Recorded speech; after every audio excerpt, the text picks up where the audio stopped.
Welcome students, I am Dr. Kanika Gupta from Tecnia Institute of Advanced Studies, and I have been taking classes on the most important and interesting subject, decision science.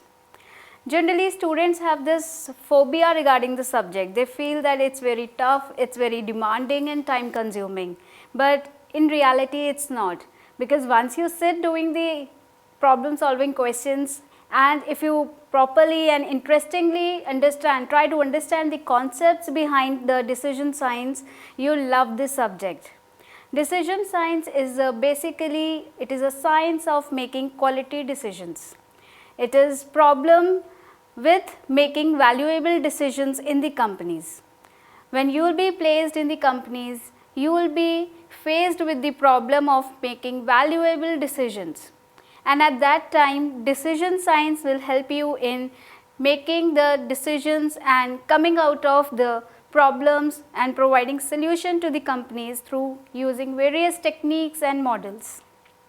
Students, when we talk of techniques and models, we talk of statistical techniques, tools like SPSS, it is a software, Excel, it is another kind of a automation package included with MS Word, where you can draw various graphs, various bar charts, line charts, histogram.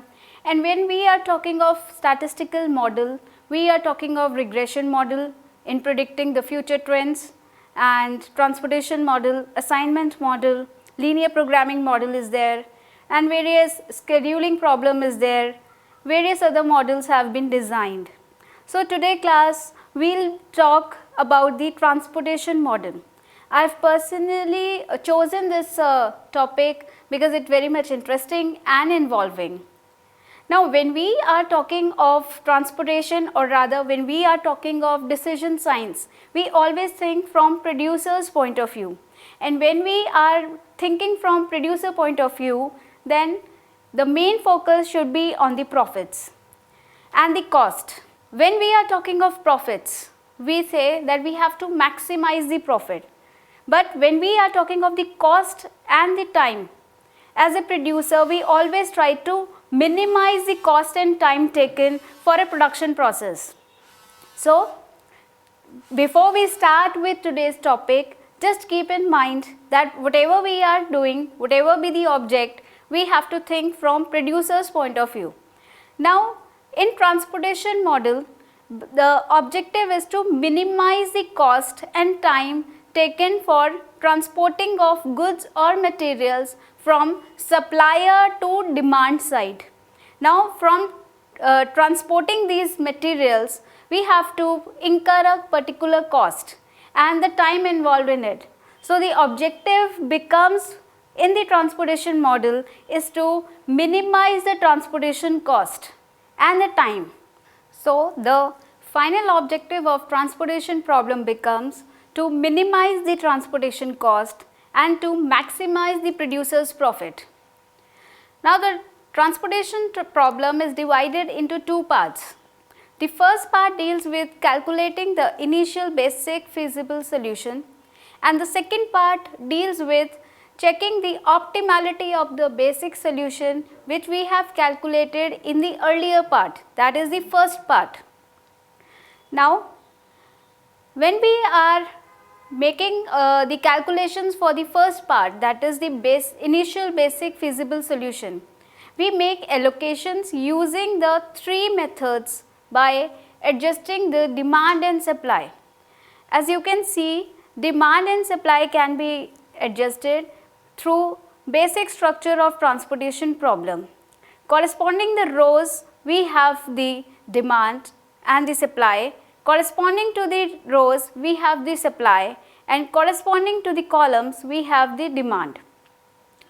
CIJs represent the per unit transportation cost that the supplier would be charging from the producer for supplying 1 unit of the quantity. Now for making the allocations, we have three methods, that is northwest corner method, least cost method, and Vogel's approximation method, which is also said as VAM. Out of the three, the best method which provide with the minimized transportation cost is the VAM method. Northwest corner method is the simplest one of all three. In this method, you start with the northwest cell and try to balance the demand and supply according to the quantities demanded corresponding to the columns. In the least cost method, we try to look for the minimum cost which is there in the matrix, and on the basis of this minimum cost, we make the further allocations by adjusting your demand and supply. Over the two, VAM has been the most useful and most widely used method in the all, because it is the improvised version of Northwest and the least cost method. In this, we take into the account the penalties which will be charged if we make the wrong decision. Now, the penalties can be calculated as the minimum of the two least costs, that is per unit cost. You can consider the minimum per unit transportation cost and the next minimum per unit transportation cost and take the difference for calculating the penalties. While you calculate the penalties for the first round for all the rows and columns, you can select the highest penalty against the row or column and make the desired allocation in the cell by looking the minimum per unit transportation cost. First, you check whether the aggregate demand is equals to aggregate supply. If aggregate demand is not equal to aggregate supply, that means your problem is a case of unbalanced problem. In that case, we will refer to the unbalanced problem, which I will address it later on. Now, before coming to the cases, let us start with the basic problems where your demand is equal to the supply. After making these allocations, you have to check whether the allocations are as per the requirement. Now, the requirement of the allocation is number of rows plus number of columns minus 1, that is m plus n minus 1, which is the formula for checking out the number of allocations. If these allocations which you have got from using the above three methods, northwest corner, least cost or VAM, if it is m plus n minus 1, then we proceed further. Otherwise, it becomes the case of degeneracy. As I have earlier said that I will address the cases later on, let us start with the basic problem where we meet this condition as well, where number of rows plus number of columns minus 1 equals to the number of desired allocations. After calculating the number of allocations, that is m plus n minus 1, we move to the next step. Now we calculate the total transportation cost, which can be calculated by simply multiplying the allocations made in the cells by per unit transportation cost, which is provided in the cell itself. After you multiply the number of allocations with the per unit transportation cost, you get the total transportation cost. This is also known as basic feasible solution, which marks the first part of your transportation model solution. After calculating the first part of transportation problem, that is initial basic feasible solution, there is requirement to check whether the solution which we have calculated is minimum or not, or it is optimum or not. That is, which transportation cost which we have calculated has to be minimum. If it is not, then we have to look for another alternative solution in which we get the minimum possible cost. Now, for checking the optimality of the solution, we have another method which is called MODI. Since we all are doing MODI everywhere, now I have brought another method, that is MODI method, for you for checking the optimality of the solution. Optimality of the solution can be checked by modification distribution method. In the short, we call it as MODI. In this method, we introduce the dual variables u and v, where u corresponds to the rows and V corresponds to the column. That means if you have 3 rows in a matrix, then U1, U2 and U3, and if you have 4 columns, then it becomes V1, V2, V3 and V4. Now to start with the initial process, we use the formula Cij is equals to Ui plus Vj, where U corresponds to the rows and V corresponds to the columns. Since we are not aware of U and V, we cannot start the initial process. That is, we cannot compute any of the U, any of the V, because we just have the values of Cij's. For this purpose, you need to substitute any of the U or V equals to 0. Now the choice depends upon the number of allocations you have in the matrix. That means the row or the column which has the maximum number of allocations can be taken to be 0. For example, if third row has 3 allocations in it, then you can assume U3 to be 0. Now if you start with initial process, that is Cij is equals to U plus V, and if you take one variable to be 0, you can easily calculate the other variables like U1, U2, V1, V2, V3 and V4 using this formula. Here you have to take into the account that this formula is applicable to only basic cells. Basic cells can also be called as allocated cells. These cells are those which have the allocations in them. The rest of the cells which do not have allocations are called non-basic or non-allocated cells. Now, after we calculated UIs and VJs using this formula, we move to the next step for checking the condition for optimality. The condition for optimality says that delta ij, which is been taken to be the another variable, delta ij has to be equal to Cij minus within the bracket Ui plus Vj, where Ui and Vj's are calculated previously. Using those values, you can further calculate delta ij. Now look at this formula. Delta ij is equals to Cij minus Ui plus Vj. These Ui and Vj's have been calculated earlier. Now if we check the optimality condition, if your delta ij comes to be greater than or equal to 0, that means your solution is optimal. And if this delta ij comes out to be less than 0 or negative, then it is not optimal. Now if your delta ij is greater than or equal to 0, your solution is optimal. That means the cost which we have calculated in initial basic feasible solution is your optimal solution, and total transportation cost will be the minimum one. But if in case your delta ij as calculated over here is less than 0, I may also repeat that if you are using this formula delta ij's has to be calculated using the non-basic cells which does not has any allocations.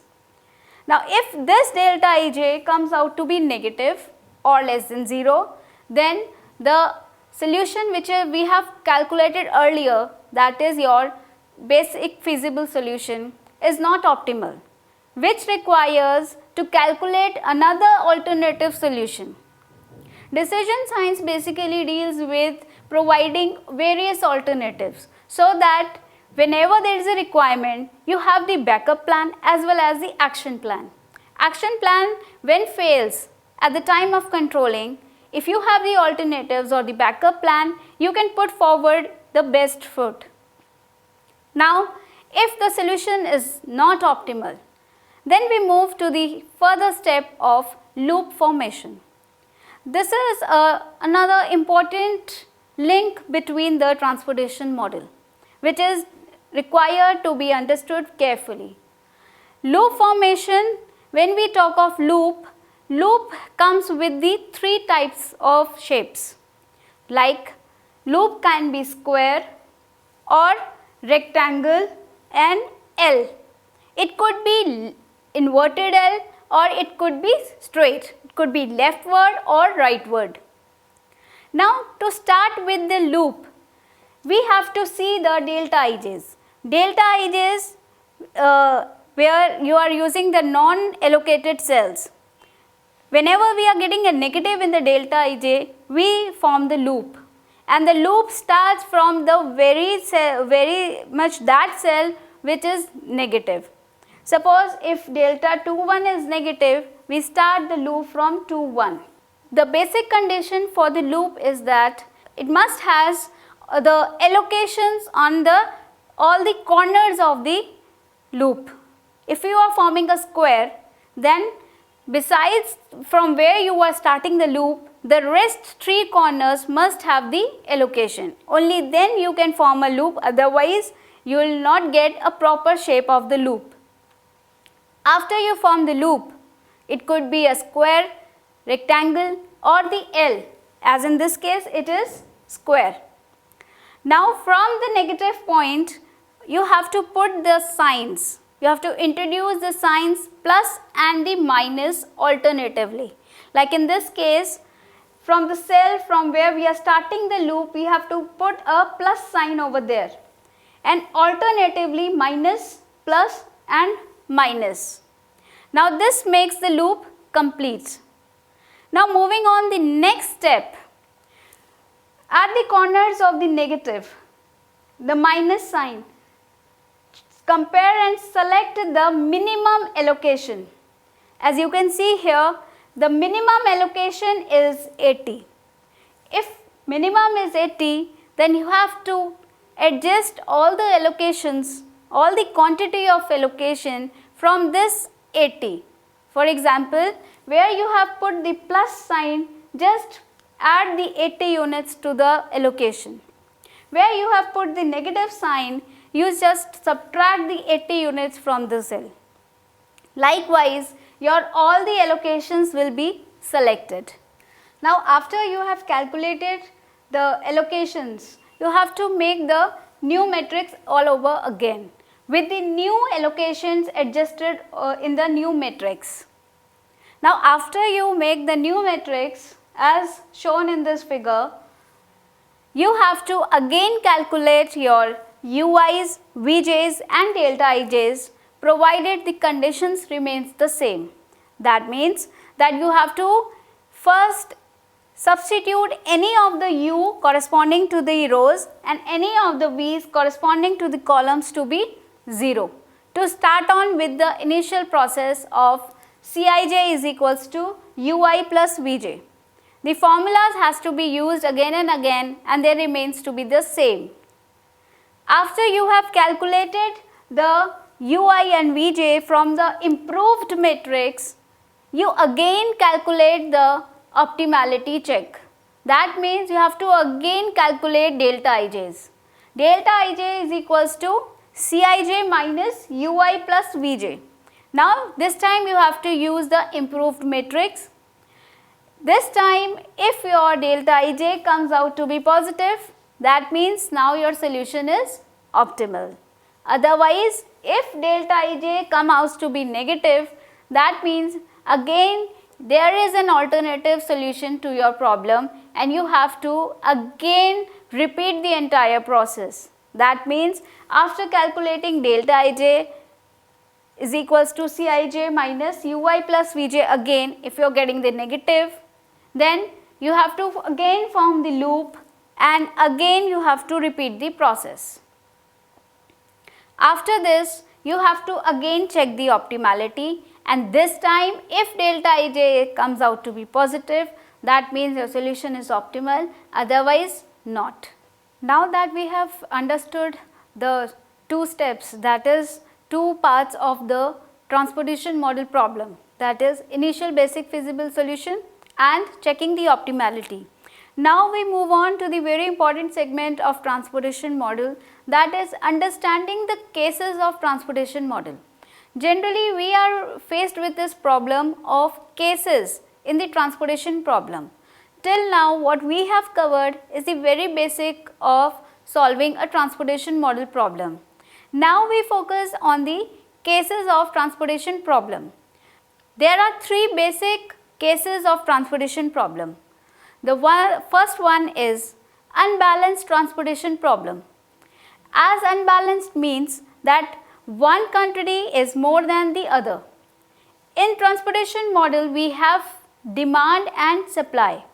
Now both the two quantities have to be balanced. That means the total demand has to be equal to total supply. And if both the quantities are not equal, we face the problem of unbalanced transportation problem. Now students, to make this unbalanced problem a balanced one, what we require to do is the quantity which is less, we have to make it equal to the quantity which is greater. Now for example, if your supply is less than your demand, then we have to add supply equal to the difference of the two quantities. That means if your demand is 20 and your supply is 10, you have to add 10 units to the supply to make it equal to the demand. For this, making the problem a balanced one, we have to add a dummy to the matrix. Now students, if we are increasing on the demand, we require to add another column from the difference of the quantities, and if we need to increase the supply, we need to add the entire row at the end of the matrix.